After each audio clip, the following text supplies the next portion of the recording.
Welcome in virtual learning point.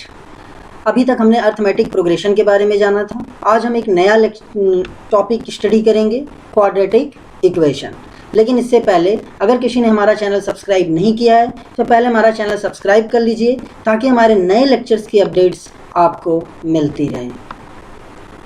तो quadratic equation के बारे में जानने से पहले देखिए क्या होता है, हमें ये पता होना चाहिए कि क्वाड्रेटिक इक्वेशन क्या होता है। क्वाड्रेटिक इक्वेशन जानने के बाद हम जानेंगे कि क्वाड्रेटिक इक्वेशन को फॉर्मुलेट कैसे करते हैं। जैसे अगर आपको नॉर्मल प्रॉब्लम दिया गया है तो आप उससे कैसे क्वाड्रेटिक फार्मूला बनाएंगे, कैसे क्वाड्रेटिक प्रॉब्लम में उसे चेंज करेंगे, और अगर आपका क्वाड्रेटिक प्रॉब्लम में चेंज हो गया तो फिर आप उसे कैसे सॉल्व करेंगे। इन सारी चीज़ों को हम क्वाड्रेटिक इक्वेशन के बारे में जानेंगे, ठीक है। तो जैसे अब हमें अगर मान लीजिए जानना है कि क्वाड्रेटिक इक्वेशन क्या होता है, तो क्वाड्रेटिक इक्वेशन में जो सबसे पहला पॉइंट है क्या होता है कि in mathematics a quadratic equation is a polynomial equation of the second degree. The general form is ax² + bx + c।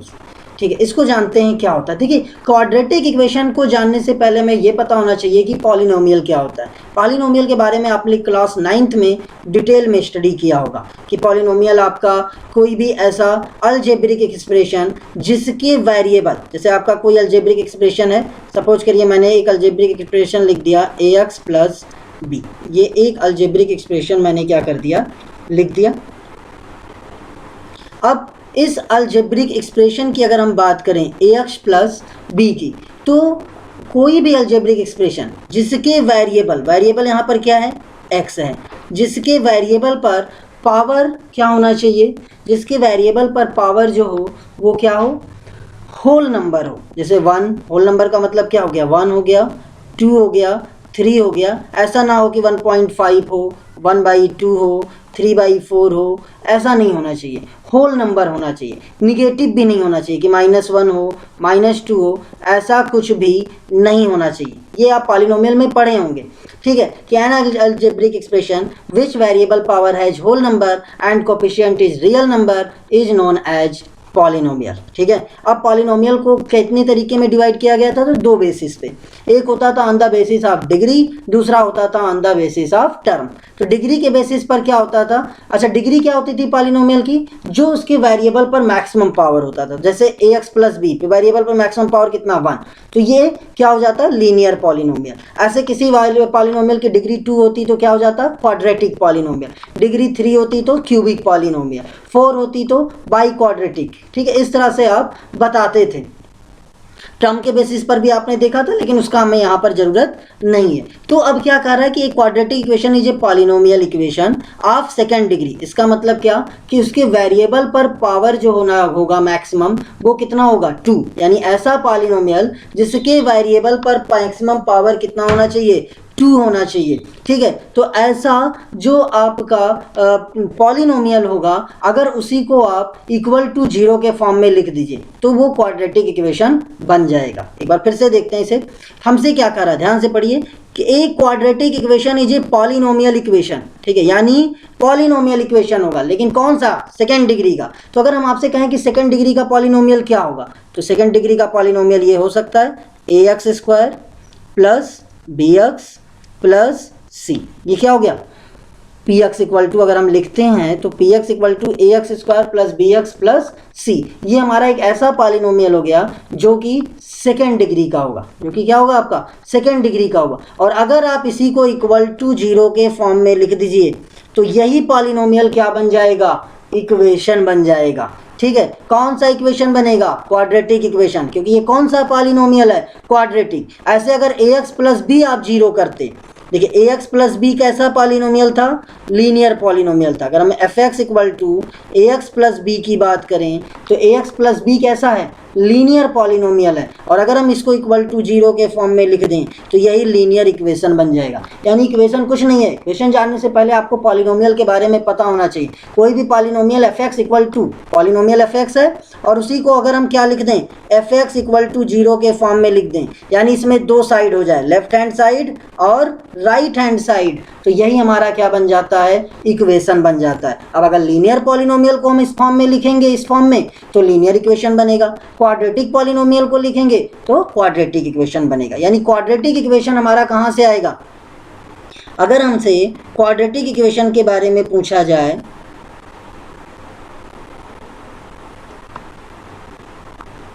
अगर हमसे क्वाड्रेटिक इक्वेशन के बारे में पूछा जाता है तो क्वाड्रेटिक इक्वेशन में हमारा सबसे पहले क्या आ जाएगा, क्वाड्रेटिक पॉलिनोमियल। ठीक है, कोई भी क्वाड्रेटिक पॉलिनोमियल अगर हम f(x) 0 के फॉर्म में लिखते हैं, कोई भी क्वाड्रेटिक पॉलिनोमियल अगर हम f(x) = 0 के फॉर्म में लिखेंगे,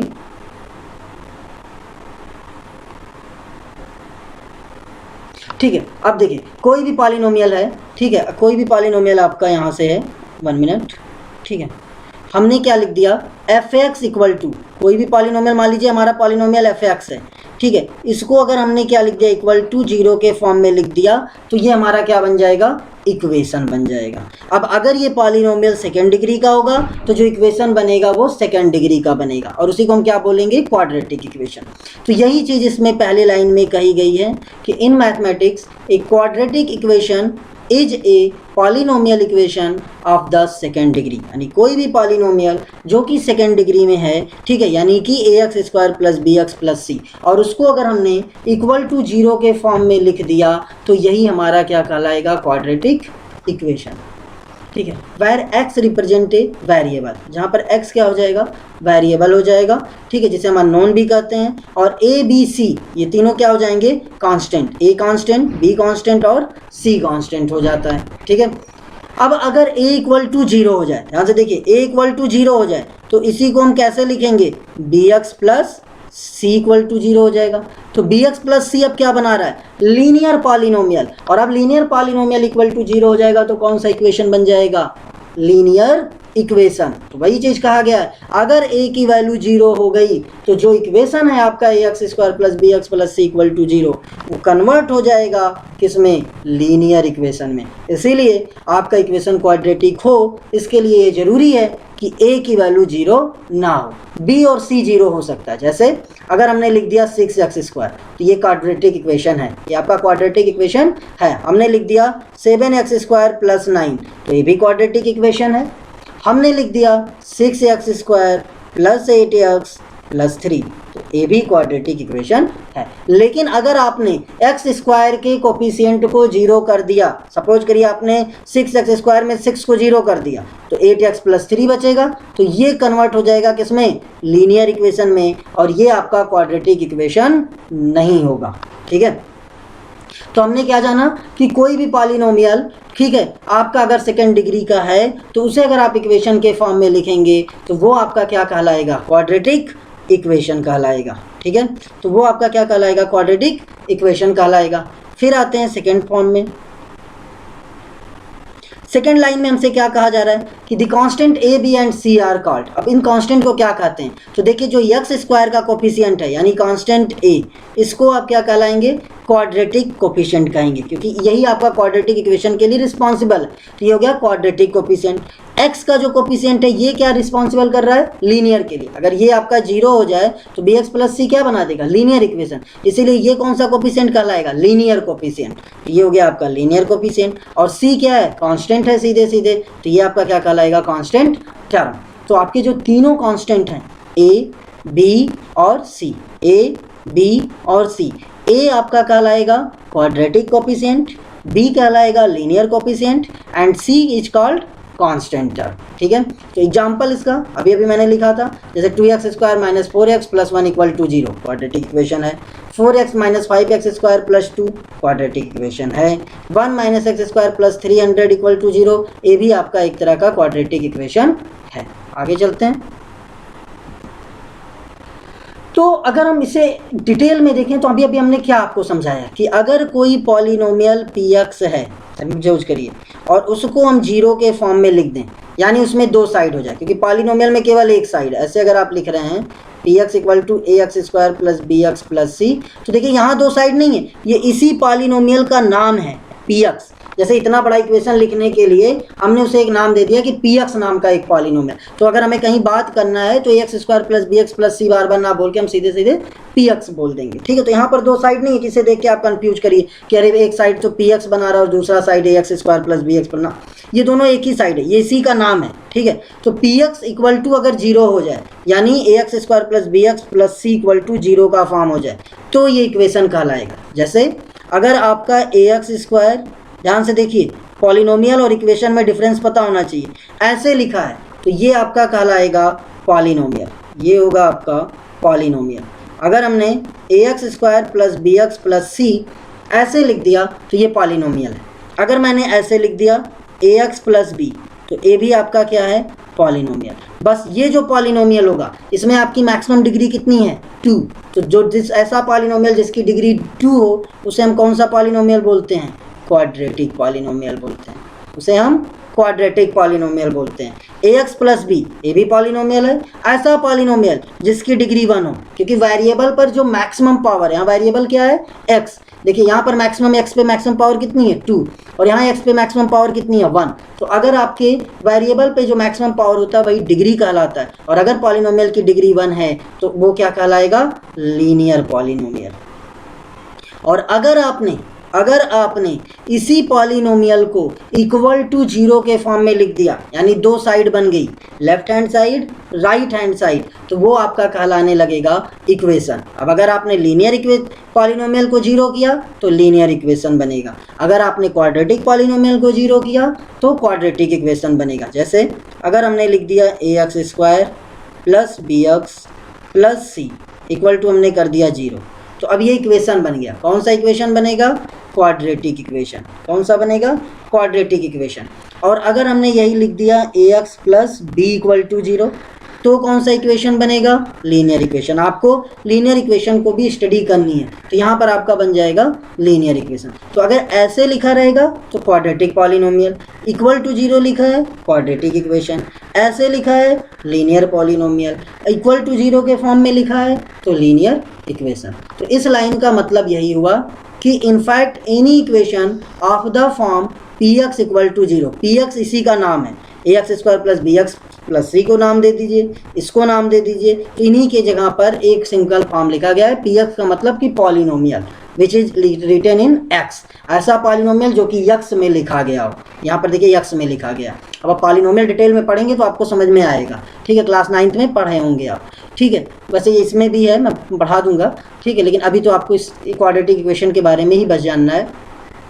तो कोई भी इक्वेशन, ठीक है, जो कि पी एक्स इक्वल टू 0 के फॉर्म में लिखा गया होगा, जहाँ पी एक्स देखिए यहाँ पे मैंने लिख दिया, पी एक्स क्या है आपका, पॉलिनोमियल, ठीक है। तो कोई भी इक्वेशन आपका, ठीक है, इक्वेशन कहलाएगा अगर वो पी एक्स इक्वल टू 0 के फॉर्म में लिखा गया, जहाँ पी एक्स क्या है आपका, पॉलिनोमियल है, जिसकी डिग्री कितनी है, 2 है, तो वो आपका क्या कहलाएगा, क्वाड्रेटिक इक्वेशन। यानी ऐसा polynomial a x square plus b x plus c equal to 0 के फॉर्म में लिखा गया है तो वो आपका क्वाड्रेटिक इक्वेशन कहलाएगा। अब आगे देखिए next line, but when we write the term of p x in descending order of their degree then we get the standard form of the equation. देखिए अभी मैं आपको जैसे दिखाऊं एग्जाम्पल में, इससे पहले ही देखिए यहाँ पर जैसे लिखा गया, क्या लिखा गया, देखिएगा ध्यान से,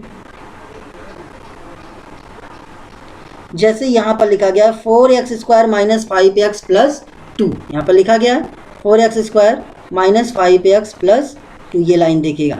तो यहाँ पर देखिए x स्क्वायर यहाँ पर है, ठीक है, यहाँ पर देखिए x स्क्वायर यहाँ पर, तो ये स्टैंडर्ड, ये दोनों क्वाड्रेटिक इक्वेशन है लेकिन स्टैंडर्ड फॉर्म में नहीं है। स्टैंडर्ड फॉर्म तब होगा जब आप डिग्री को डिसेंडिंग ऑर्डर में लिखिए, यानी सबसे पहले 2 पावर वाला, फिर 1 पावर वाला, और फिर कांस्टेंट टर्म यानी 0 पावर वाला। जैसे इससे देखिए ये स्टैंडर्ड फॉर्म में लिखा गया, देखिए सबसे पहले x स्क्वायर आ रहा है 2 पावर, फिर x आ रहा है 1 पावर, और 1 यहाँ पर x है नहीं, यानी x पे कितना पावर रहा होगा, 0, ठीक है। तो इस फॉर्म में अगर आप लिख रहे हैं तो वो आपका क्वाड्रेटिक इक्वेशन का स्टैंडर्ड फॉर्म कहलाएगा। ऐसा नहीं है कि ये दोनों आपके क्वाड्रेटिक इक्वेशन नहीं है, ये भी क्वाड्रेटिक इक्वेशन है लेकिन ये किसी भी फॉर्म में लिख दिए गए। यहाँ पर देखिए पहले 1 पावर आ रहा है, फिर 2 पावर आ रहा है, लेकिन अगर आप इसे एक सीरीज में लिखें, सही अरेंजमेंट में लिखें, यानी descending order of the power, तो वो आपके क्वाड्रेटिक इक्वेशन का स्टैंडर्ड फॉर्म कहलाएगा। यानी सबसे पहले मैक्सिमम पावर, फिर उससे कम पावर, और फिर उससे, और ये हमें वेरिएबल पर देखना है और किसी पे नहीं देखना है। कांस्टेंट पर कितना भी पावर हो हमें उससे कोई मतलब नहीं है।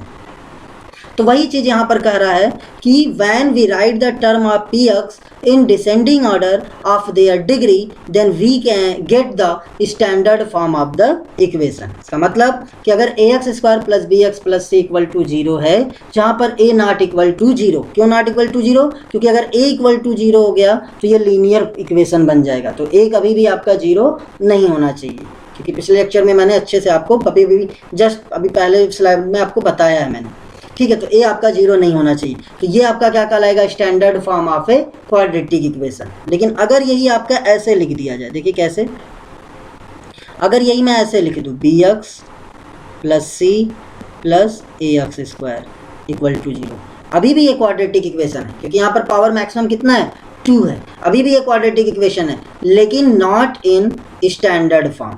ये आपका स्टैंडर्ड फॉर्म में नहीं है, ये आपका क्या है, नॉट इन स्टैंडर्ड फॉर्म, क्योंकि इसमें क्या है, सबसे पहले 1 पावर आ रहा है, फिर x पे 0 पावर आ रहा है, और फिर x पे मैक्सिमम पावर आ रहा है। अगर आप इसी को ऐसे लिख दिए c plus ax² plus bx equal to 0, अभी भी ये क्वाड्रेटिक इक्वेशन है, लेकिन ये भी आपका स्टैंडर्ड फॉर्म में नहीं लिखा गया है। लेकिन अगर आप इसी को ऐसे लिख दीजिए, कैसे, ax² plus bx plus c equal to 0, तो ये आपका स्टैंडर्ड फॉर्म होगा, ये आपका क्या हो गया, स्टैंडर्ड फॉर्म हो गया, ठीक है। क्योंकि यहाँ पर हमने क्या किया, सबसे पहले x पर 2 पावर, फिर x पे 1 की पावर, और फिर x पर 0 वाला पावर आ रहा है। तो ये ऐसा नहीं है, ए भी आपका क्वाड्रेटिक इक्वेशन है, ए भी क्वाड्रेटिक इक्वेशन है, ए भी क्वाड्रेटिक इक्वेशन है, और ए भी क्वाड्रेटिक इक्वेशन है, ठीक है। लेकिन ये दोनों जो हैं ये आपके स्टैंडर्ड फॉर्म में नहीं लिखे गए हैं। क्यों नहीं लिखे गए हैं, क्योंकि ये डिग्री के डिसेंडिंग ऑर्डर में नहीं अरेंज्ड हैं, जबकि ये आपके डिग्री के डिसेंडिंग ऑर्डर में अरेंज्ड है। पहले 2 आ रहा है, फिर 1 आ रहा है, फिर 0 आ रहा है, इसीलिए ये आपका क्वाड्रेटिक इक्वेशन जो होगा वो स्टैंडर्ड फॉर्म में है, ठीक है। अब आगे चलते हैं, अब आते हैं आर.डी. शर्मा का चैप्टर 8.1, ठीक है। देखते हैं, इसमें सबसे पहले हमसे कहा गया है कि which of the following are quadratic equation, हमें बताना है कि कौन क्वाड्रेटिक इक्वेशन है। तो मैंने आपको पहले भी बता दिया, ऐसा पॉलिनोमियल, ऐसा इक्वेशन, कोई पॉलिनोमियल px इक्वल टू 0 के फॉर्म में लिखा जाएगा तो वो इक्वेशन होगा। अब वो इक्वेशन लीनियर भी हो सकता है, क्वाड्रेटिक भी हो सकता है, क्यूबिक भी हो सकता है, ये डिपेंड करेगा कि कौन सा पॉलिनोमियल, यानी कौन सा पॉलिनोमियल px इक्वल टू 0 है। अगर ये पॉलिनोमियल लीनियर हुआ, अगर ये पॉलिनोमियल लीनियर हुआ तो ऐसे करेंगे तो लीनियर इक्वेशन बनेगा। अगर ये पॉलिनोमियल क्वाड्रेटिक हुआ तब इक्वल टू 0 करेंगे तो क्वाड्रेटिक इक्वेशन बनेगा। अगर ये पॉलिनोमियल क्यूबिक हुआ तब इक्वल टू 0 करेंगे तो क्यूबिक इक्वेशन बनेगा। क्यूबिक इक्वेशन कैसे बनता है, ax³ plus bx² plus cx plus d equal to 0, ठीक है। जब आप 9th में अलजेब्रिक एक्सप्रेशन पढ़ेंगे तो इस तरह का एक्सप्रेशन वहाँ देखे होंगे, क्यूबिक टाइप का फैक्टराइजेशन करने के लिए, तो वो आपका क्यूबिक इक्वेशन कहलाता है। क्यूबिक पॉलिनोमियल बस था, लेकिन अगर आप उसी क्यूबिक पॉलिनोमियल को इक्वल टू 0 के फॉर्म में लिख देंगे तो वो क्यूबिक इक्वेशन बन जाएगा। खैर, हमें क्वाड्रेटिक इक्वेशन पे कंसंट्रेट करना है, लीनियर इक्वेशन भी आपको पढ़ना है, लेकिन इस चैप्टर में नहीं है। तो अभी हम अपने आप को फोकस करेंगे px ऐसा जिसकी डिग्री क्या हो, 2 हो। तो हमें वही हमारा क्वाड्रेटिक इक्वेशन हमारा क्वाड्रेटिक होगा जिसमें आपके x पर पावर कितना हो, 2 हो। अगर x पे 2 पावर वाला होगा तो इक्वेशन क्वाड्रेटिक होगा, अगर x पे पावर 2 वाला नहीं होगा तो आपका इक्वेशन क्वाड्रेटिक नहीं होगा, ठीक है। ये चीज़ हमें देखना है। तो चलिए देखते हैं, चलिए आते हैं फर्स्ट क्वेश्चन। फर्स्ट क्वेश्चन में देखिए x² plus 6x minus 4 equal to 0। तो भाई यहाँ पर क्या है, आपका x पे 2 पावर है, यानी 2 पावर है, यानी ये क्या हो गया, आपका क्वाड्रेटिक इक्वेशन हो गया। मान लीजिए आपसे पूछा गया question number second, √3x² minus 2x plus 1/2 equal to 0। तो यहाँ पर x पे पावर कितना है, 2 वाला है, यानी ये भी आपका क्वाड्रेटिक इक्वेशन हो जाएगा। थर्ड पूछा जाए x² plus 1/x² equal to 5। देखिए, अगर आपसे ये पूछा जाता कि x² प्लस 1/x² पॉलिनोमियल है कि नहीं, तो ये पॉलिनोमियल नहीं होता। लेकिन अगर इक्वेशन के बारे में पूछा जाए कि ये इक्वेशन आपका क्वाड्रेटिक इक्वेशन है कि नहीं, तो देखते हैं इसको आप तुरंत ऐसे मत बताइए, इसको देखिए आप कैसे बताएंगे। हमें बताना क्या है कि x² plus 1/x² equal to 5 लिखा गया है। हमें नहीं पता क्वाड्रेटिक इक्वेशन है कि नहीं, इसको हम सिंपल फॉर्म में लिखते हैं, ठीक है। तो इसको एलसीएम ले लीजिए। सिंपल फॉर्म में जब आप इसे लिखेंगे x², ठीक है, यहाँ पे करेंगे तो आ जाएगा x⁴ प्लस 1 इक्वल टू कितना हो गया, 5 हो गया। x² का मल्टीप्लाई उधर कर दीजिए, x⁴ प्लस 1 इक्वल टू कितना आ गया 5x² आ गया। इसको इधर कर दीजिए तो x to the power 4 minus 5x² plus 1 equal to कितना हो जाएगा 0 हो जाएगा। बात समझ में आई? तो अब देख लीजिए यहाँ पर पावर कितना है 4, जबकि क्वाड्रेटिक इक्वेशन के लिए पावर कितना होना चाहिए मैक्सिमम पावर x पे 2, और यहाँ पर x पर मैक्सिमम पावर कितना है 4। Here maximum power, here maximum power on x is 4, so it is not quadratic equation. इसीलिए ये आपका क्वाड्रेटिक इक्वेशन नहीं होगा, क्योंकि x पे जब मैक्सिमम पावर 2 होगा तभी आपका क्वाड्रेटिक इक्वेशन होगा। अगर x पे पावर मैक्सिमम पावर 3 हो गया तो भी क्वाड्रेटिक इक्वेशन नहीं होगा। x पे मैक्सिमम पावर 1 हो गया तो भी क्वाड्रेटिक इक्वेशन नहीं होगा। वो लीनियर हो चाहे क्यूबिक हो, उससे आपसे मतलब नहीं है, बस क्वाड्रेटिक नहीं होगा इतना आपको लिख देना है। ठीक है, तो ये आपका क्या हो गया क्वाड्रेटिक इक्वेशन नहीं होगा। फिर चलते हैं, मान लीजिए फोर्थ प्रॉब्लम है x minus 3/x equal to x²। देखिए मान लीजिए हमें फोर्थ प्रॉब्लम करना है।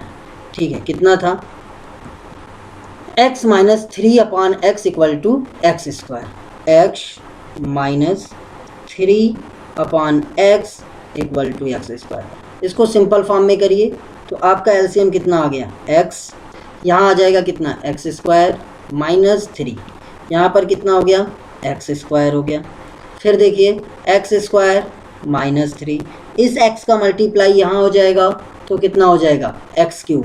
ठीक है, इस सबको उधर कर दीजिए तो यहाँ 0 हो गया equal to x³ standard form में लिख रहे हैं। इसके बाद x² आएगा minus x² minus minus plus 3, यानी आपका कितना हो गया x³ minus x² plus 3 equal to 0।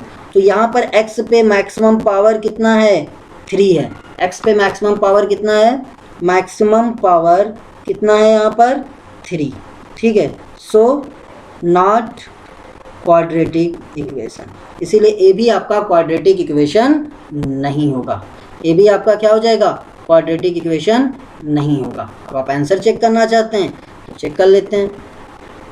देखिए फर्स्ट पार्ट क्वाड्रेटिक इक्वेशन है, सेकंड पार्ट क्वाड्रेटिक इक्वेशन है, थर्ड पार्ट देखिए क्वाड्रेटिक इक्वेशन नहीं है, फोर्थ पार्ट क्वाड्रेटिक इक्वेशन नहीं है। देखिए इसमें भी आपका थर्ड क्वाड्रेटिक इक्वेशन नहीं है, फोर्थ नहीं है, फिफ्थ भी नहीं है, सिक्स्थ भी नहीं है।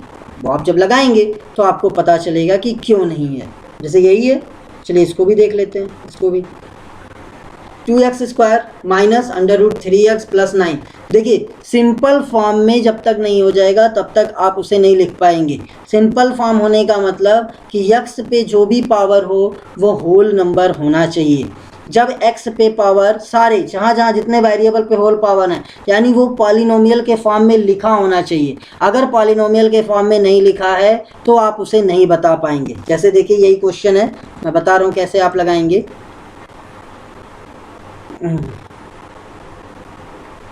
जैसे ये आपका क्वेश्चन दिया गया था 2x² minus √3x, 2x² minus root ये पूरा 3x एक में है और प्लस 9 शायद ऐसा इक्वल टू 0 लिखा गया। देखिए ध्यान से। ठीक है, तो अब देखिए x पे अगर आप इसे ध्यान से देखिए तो 2x² माइनस √3, इसको हम ऐसे लिख सकते हैं √x प्लस 9 इक्वल टू 0। बात वही हुई, √3x को √3√x भी लिख सकते हैं, मल्टीप्लाई करेंगे तो √3x आएगा। अब पावर आपको सॉल्व करने आना चाहिए, नहीं आता तो आपको क्लास 8 7th की बुक लेके फिर से पढ़ना चाहिए। तो √3√x तो √3 हो गया। √x का मतलब कितना है, x पे पावर 1/2 रहा होगा, प्लस 9 इक्वल टू 0। तो ये 1/2 क्या होल नंबर है? नहीं है, दिस इज फ्रैक्शन।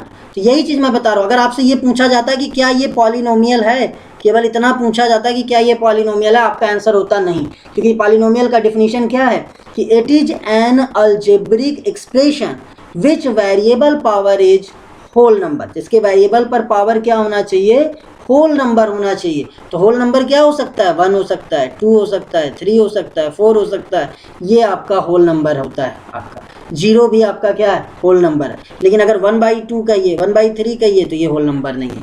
ठीक है, आपका फ्रैक्शन है। -1 -2 -3 कहिए तो ये भी होल नंबर नहीं है, इंटीजर है, वो भी नेगेटिव इंटीजर। ठीक है, तो ये सब नहीं होना चाहिए। ठीक है, केवल ये वाला होना चाहिए। तो 1/2 है तो ये आपका होल नंबर में नहीं है। तो ऐसे डायरेक्ट आप नहीं बता सकते, ऐसे डायरेक्ट आप नहीं बता सकते कि ये क्वाड्रेटिक इक्वेशन है कि क्वाड्रेटिक इक्वेशन नहीं है, ये आप डायरेक्ट नहीं बता सकते। अब इसको सबसे पहले आप सिंपल फॉर्म में करेंगे, इसको होल में लाएंगे। तो 2x² हो गया प्लस 9 हो गया, इसको उधर कर दीजिए। तो उधर कर दिए तो -√3 से +√3 और x की पावर 1/2 हो गया, चाहे √x लिख दीजिए, जो भी मन करे आपका। ठीक है, 1/2 हो गया। तो अब क्या करें, इस x की पावर 1/2 को अगर हटाना है तो हम क्या करें, स्क्वायर कर दें। On squaring both side, on squaring both side, दोनों साइड आप क्या कर दीजिए, स्क्वायर कर दीजिए। तो 2x² प्लस 9 का कितना हो जाएगा, स्क्वायर हो गया। इधर भी आप स्क्वायर कर दीजिए तो √3 x की पावर 1/2 का कितना हो जाएगा, स्क्वायर हो जाएगा। ठीक है, अब जब स्क्वायर करेंगे तो यहाँ पर जब स्क्वायर करेंगे तो a + b का होल स्क्वायर यानी 2x² का होल स्क्वायर प्लस 9 का square, a² plus b² plus 2ab। a की जगह पर कितना है 2x², b की जगह पर कितना है 9 लिख दीजिए, इक्वल टू हो गया। ठीक है, √3x 1/2 का स्क्वायर, तो √3 का स्क्वायर कितना आ गया 3, और x की पावर 1/2 का मतलब होता है √x का स्क्वायर मतलब x हो गया। तो यहाँ से स्क्वायर करेंगे तो 2 का स्क्वायर 4, x² का स्क्वायर करेंगे तो x की पावर 4, 9 का स्क्वायर 81, यहाँ से मल्टीप्लाई करेंगे 2 2 जा 4 9 जा 36 x² इक्वल टू कितना हो गया 3x। अब सबको एक साइड में ले आइए और स्टैंडर्ड फॉर्म में लिखिए, यानी पावर के डिसेंडिंग उसमें ऑर्डर में। तो 4x² की पावर 4, फिर आ जाएगा 36x², फिर इससे कम वाला पावर 3x, इसको इधर ले आएंगे तो -3x और प्लस 81 इक्वल टू 0। तो यहाँ पर x पे मैक्सिमम पावर कितना है 4 है। मैक्सिमम पावर देखिए, यहाँ से देखने पे आपको लग रहा था कि मैक्सिमम पावर कितना है 2, लेकिन आप 2 को देख के नहीं बता सकते थे। क्यों, अगर यही √3x की जगह ऐसे लिखा गया होता, ध्यान से देखिए, ऐसे मैं लिख दिया होता 2x² माइनस √3 और फिर x होता प्लस 9, तो यहाँ x पे पावर होल नंबर, यहाँ पर भी x पे पावर क्या है होल नंबर, तब आप डायरेक्ट कह सकते थे कि यहाँ पे x पे मैक्सिमम पावर कितना है 2 है, और उस वक्त ये आपका क्वाड्रेटिक इक्वेशन हो जाता। लेकिन ये कैसे लिखा गया है -√3x, जिसका मतलब हो गया x की पावर 1/2। तो अभी ये पॉलिनोमियल है ही नहीं, अभी ये पॉलिनोमियल है ही नहीं। तो जब पॉलिनोमियल है ही नहीं तो इक्वल टू 0 करने से इक्वेशन कैसे बन सकता है, क्योंकि डिफिनीशन क्वाड्रेटिक इक्वेशन की क्या है, ऐसा पॉलिनोमियल। पहले तो वो पॉलिनोमियल होना चाहिए, फिर वो एक ऐसा पॉलिनोमियल होना चाहिए जो इसकी डिग्री 2 हो, और तब जब इक्वल टू 0 करेंगे तब क्वाड्रेटिक इक्वेशन बनेगा। यानी क्वाड्रेटिक इक्वेशन बनने के लिए 3 चीज़, पहले तो वो पॉलिनोमियल हो। अब अगर पॉलिनोमियल हुआ तो अब फिर देखेंगे कि वो सेकंड ऑर्डर का है कि नहीं, मतलब उसकी डिग्री 2 है कि नहीं, 2 डिग्री भी हो गई, तब देखेंगे कि इक्वल टू 0 के फॉर्म में लिखा है कि नहीं। इक्वल टू 0 के फॉर्म में लिखा है तो आप कह सकते हैं कि ये क्वाड्रेटिक इक्वेशन है। इसमें से कोई भी एक चीज़ मैच नहीं करती है तो आप क्वाड्रेटिक इक्वेशन नहीं बता पाएंगे। जैसे ये अब पॉलिनोमियल नहीं है क्योंकि x पे होल नंबर की पावर, हालांकि 0 के फॉर्म में लिखा है, लेकिन जब ये पॉलिनोमियल है और है ही नहीं और इक्वल टू 0 के फॉर्म में लिखा है तो अभी आप इसे नहीं बता सकते कि क्वाड्रेटिक इक्वेशन है कि नहीं। पहले से क्वाड्रेटिक इक्वेशन बनाएंगे, और क्वाड्रेटिक इक्वेशन तभी बनेगा जब आप इसे सही से पॉलिनोमियल के फॉर्म में लिख दीजिए। तो उसके लिए x की पावर 1/2 था, जिसको हमें क्या बनाना था होल नंबर। तो होल नंबर बनाने के लिए हमने स्क्वायर कर दिया। अब देखिए यहाँ पर सारा x में होल नंबर बना है, x की पावर 4 होल नंबर, x की पावर 2 होल नंबर, x की पावर 1 होल नंबर। तो ये पूरा सारे x पे होल नंबर। अब आप देख रहे हैं कि मैक्सिमम पावर x पे कितना आ रहा है 4 आ रहा है। और मैक्सिमम पावर 4 होने का मतलब कि it is not a quadratic equation, ये क्वाड्रेटिक इक्वेशन नहीं है। तो ये भी आपका क्वाड्रेटिक इक्वेशन नहीं होगा। ठीक है, ऐसे बाकी प्रॉब्लम लगाएंगे नेक्स्ट लेक्चर में। ओके, बाकी आप कुछ अपने मन से करिएगा, नहीं आता है तो आप कमेंट बॉक्स में हमसे पूछ सकते हैं आपकी प्रॉब्लम को कैसे सॉल्व करना है। Okay, thank you.